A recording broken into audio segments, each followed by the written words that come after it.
Nakon potvrde da je u Srbiji registrovana afrička kuga svinja, među domaćim proizvođačima povećan je oprez.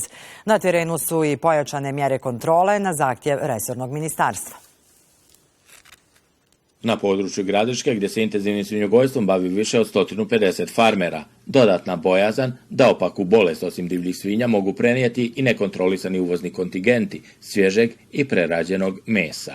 Pogotovo pošto smo mi rubna opština, znači ovdje dolaze mnoga i vozila i roba i sve sa sviju strana, pa tako i Srbija, a naravno i iz drugih zemalja gdje je još i veće žarišta te afričke kuge svinja. Ministarstvo poljoprivrede, šumarstva i vodoprivrede Republike Srpske s obzirom na pojavu afričke kuge svinja u Srbiji i šteta na usjevima koje ova divljač pričinjava u Srpskoj, donijelo jasne akte kojima je propisan aktivan odstrel divljih svinja u svim lovištima, a posebno onima koja graniče sa Srbijom.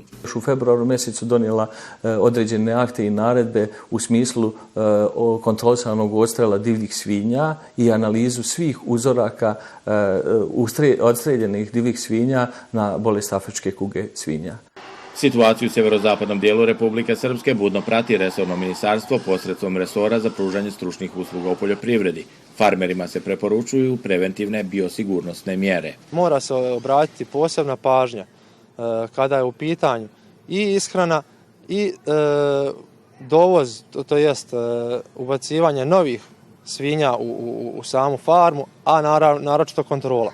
Osim divljih svinja, opasnost po stočni fond u posljednje vrijeme pričinjavaju medvjedi. Ministarstvo poljoprivrede je svim lovištima u Srpskoj izdalo obavještenje da se, bez obzira na lovostaj, može izvršiti vanredni odstrel pomenute divlje životinje, ukoliko pričinjava štetu i predstavlja neposrednu opasnost po život i zdravlje ljudi, ali i imovinu.